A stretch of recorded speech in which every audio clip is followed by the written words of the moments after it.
Planetfall is a card drafting and set collection Tableau builder based on the 4X strategy video game of the same name. You play as one of 6 factions sending expeditions to various planets to obtain resources, technology, and power. The player with the most empire points at the end of the game wins. I'm a huge fan of the Planetfall video game and its expansions, having reviewed all of them favorably.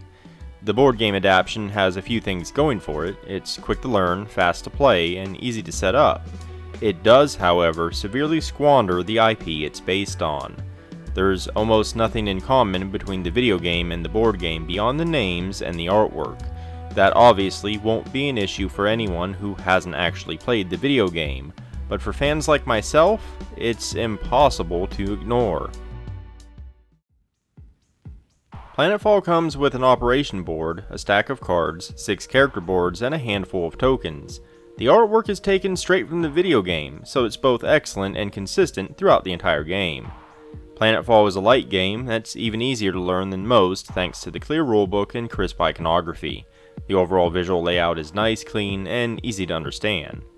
I also particularly enjoyed the wooden pieces. I don't see wood used all that often, and I generally prefer them to plastic. Each faction also has a unique ship token, and that's a nice touch. One issue I do have is how easy it is to mess up your board. You use cubes to track your resources and empire points, and it's all too easy to bump, nudge, or in my case, completely scatter them. It's at least 40% my fault for being an uncoordinated ape who forgets he has limbs, but my love for inset boards will never die. It would have been nice to have inset player boards considering how little the game actually comes with for the price.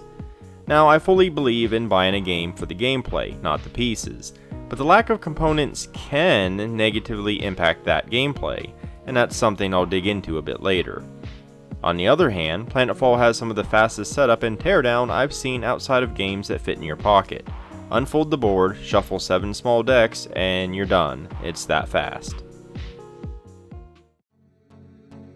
Planetfall consists of 7 rounds, each dictated by a small deck of planet cards. You play through the planet decks 1 to 7 in that order. Cards from each planet deck are dealt into 3 rows that dictate the various costs or rewards on the cards themselves.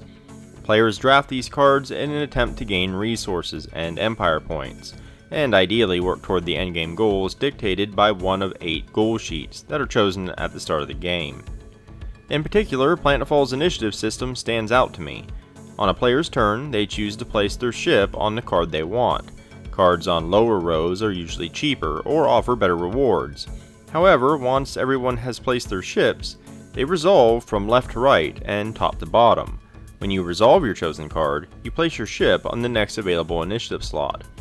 This means that players who choose cards that are higher up and further to the left usually have to pay a little bit more, but they get to choose earlier next turn. Each player only gets up to 2 cards per planet, so factoring in your initiative is important for getting the ones you want.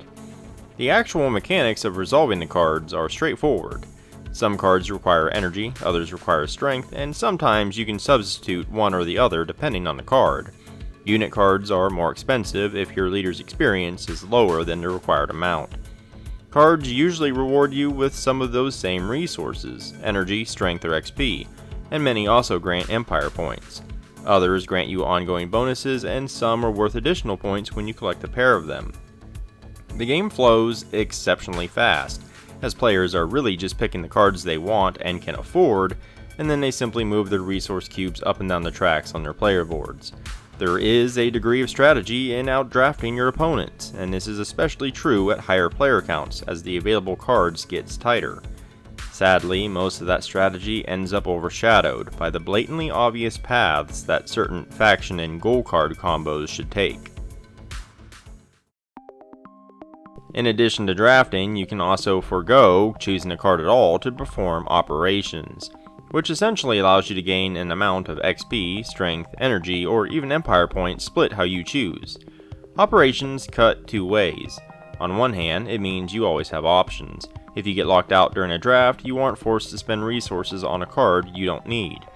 On the other hand, in many cases, it can be more effective to simply sit on operation spaces each round to gain victory points, or to meet the conditions of a goal card.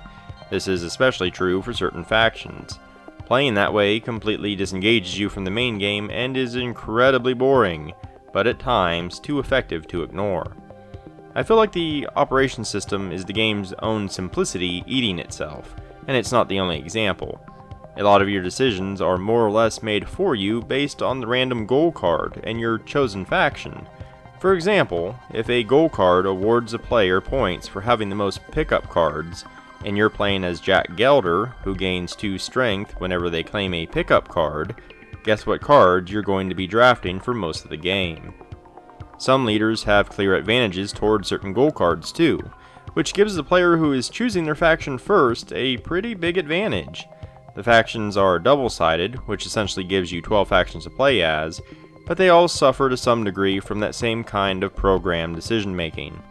To top off this unfortunate string of criticism is the lack of components I mentioned earlier. You fill it most with the planet cards. 98 cards might sound like a lot, but they're split between 7 decks, just 14 cards each. Those decks are used in a specific order from 1 to 7. With 4 or more players, all but 2 cards from each planet deck are used during that planet's round. This means in most games, you see nearly all of the cards from the last game become available at the exact same points throughout the next game. Combine that with the clear advantages and pre-programmed decision-making presented by faction abilities and goal cards, and you have a game that to some extent plays itself once you have the hang of it. It's not every turn of every game, but often enough to severely undermine the gameplay and make me question the point of playing at all. Planetfall desperately needed more cards for more variety. As a fan of the Planetfall video game, I'm most disappointed at how very little the game represents the source material at all. The video game is a deep 4x strategy game with a large focus on tactical grid-based combat. You had unique factions with their own units, tech trees, strengths, and weaknesses. You had to explore the planet, take over territory, and constantly engage in diplomacy and war with other players. Close to none of that translated to the board game. In fact, your only interaction with other players is through drafting. Distilling a complex 4x strategy war game into a very lightweight point salad Tableau builder doesn't sit well with me at all, especially because I'm confused as to why it uses the Planetfall name in the first place. It's clear that the IP is simply painted on to give the game mechanics a theme, but most games I've seen that uses its source material haphazardly do so for name recognition. Planetfall and the Age of Wonders series are very niche.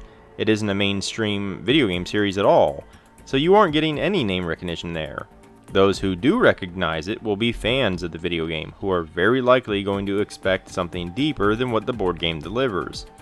The board game uses the names, art, and iconography from Planetfall, but as mere window dressing for a game that shares no similarities to it. It would be like taking The Witcher and making it a game about brewing the best tea. Could you do it? Sure, rebrand the tea as elixirs. Would it be what anyone would expect or want upon seeing the box? Probably not. So as a Planetfall fan, I'm really bummed out. The amount of games competing for your shelf and the game table is constant and fierce. While Planetfall does have some strong points, its flaws cast a rather unfortunate shadow over it. Now, to be fair, I personally find that plenty of lighter games simply do not hold up against scrutiny when it comes to gameplay mechanics, yet they seem to be quite popular regardless. But despite that, given Planetfall's price point and the plethora of games, even other lightweight ones that can be found at that price, I simply can't recommend a board game adaptation that quite literally adapts nothing from its source material and ends up with a pre-programmed decision space as often as Planetfall does. If you enjoyed this video or found it informative, consider liking and subscribing. It definitely helps me out a great deal.